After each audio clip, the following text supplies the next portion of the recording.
When my father-in-law took the microphone from the DJ and tapped it twice, I thought he was about to give a heartfelt toast to my dad's 32 years of service. Instead, he smiled at the room and said, "Tonight isn't just a retirement party. It's the official launch of Whitmore Family Holdings." My father, the man being honored, sat frozen in his chair, his retirement cake still uncut behind him. Nobody had asked him. Nobody had told him. And within 20 minutes, I would stand up, take that same microphone, and end my in-law's reputation in front of 80 guests. My name is Renee Castillo. I'm 31, and for 3 years I believed I had married into a family that respected mine. My husband Dean's parents, Howard and Patricia Whitmore, ran a small property management company, and they never let anyone forget it. They wore their success like a costume, designer watches, a leased Mercedes, constant talk about their portfolio. My father, Manuel, spent 3 decades as a machinist at the same manufacturing plant, showing up every single day, never missing a shift, never complaining. My mother, Isabel, raised 3 kids on that single income and still found ways to make our house feel like more than we had. When my dad finally hit retirement age, my mother and I spent 4 months planning his party. We booked a banquet hall, hired a small band, and invited everyone who mattered to him, coworkers, old friends, family. It was supposed to be one night that was entirely his. I should have known something was wrong when Patricia insisted on helping with the guest list 2 weeks before the event. She added names I didn't recognize, people Dean later admitted were potential investors for his parents' new venture. I brushed it off. I told myself she just wanted to be included. I had no idea she was quietly turning my father's retirement party into a business pitch. The night started normally.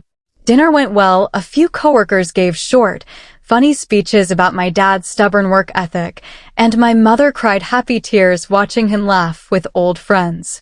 Then, right before the cake was supposed to be cut, Howard walked up to the DJ booth and asked for the microphone. I assumed he wanted to say a few kind words about my dad.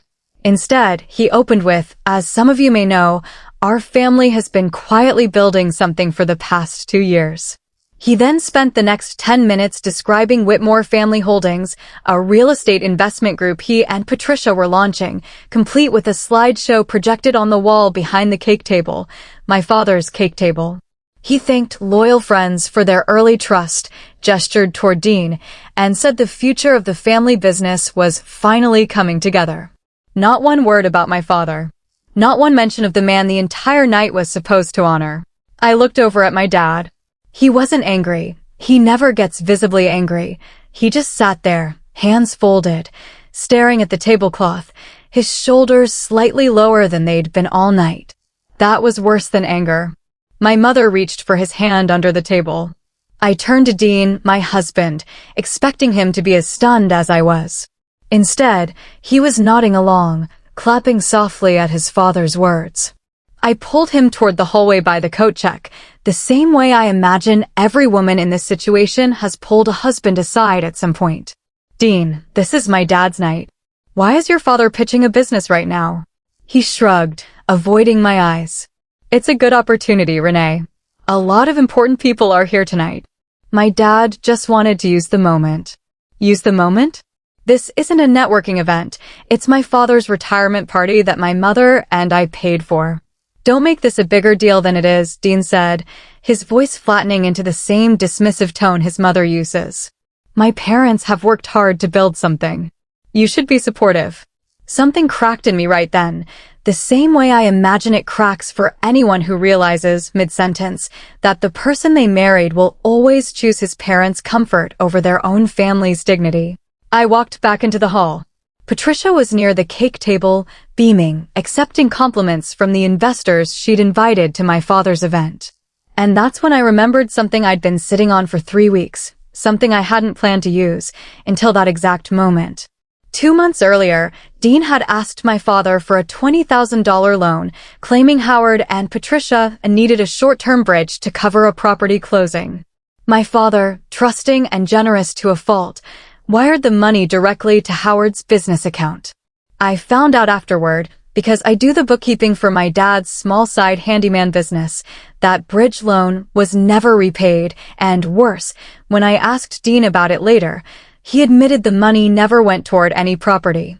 It went toward a lease on the Mercedes and a deposit on the venue we were currently standing in, the same venue hosting my father's supposedly self-funded retirement party. I walked to the DJ booth and picked up the second microphone. "Excuse me, everyone. Before we cut the cake, I'd like to say something about the man this night is actually for." The room quieted. Howard, still standing near the projector screen, gave me a tight, confused smile, clearly expecting a sweet daughter-in-law tribute. My father spent 32 years at the same job, showing up every single day, so our family never had to worry, I said, my voice steady despite my racing heart. Tonight was supposed to be about honoring that. Instead, some of you just watched a business pitch get squeezed in front of his cake. A few uncomfortable laughs rippled through the crowd, along with murmurs of agreement.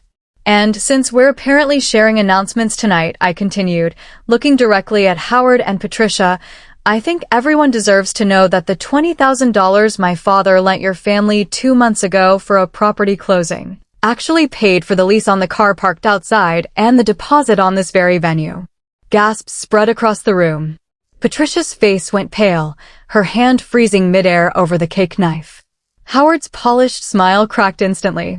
Investors near the back exchanged uneasy glances, a few already pulling out their phones. "Renee, that's private family business," Patricia hissed, stepping toward me. "No," I said calmly. "Private family business is when you don't use my father's retirement party that my mother and I paid for to pitch your company to strangers while ignoring the man of honor completely." Dean rushed toward me, grabbing for the microphone. "Renee, stop. You're embarrassing my parents in front of investors."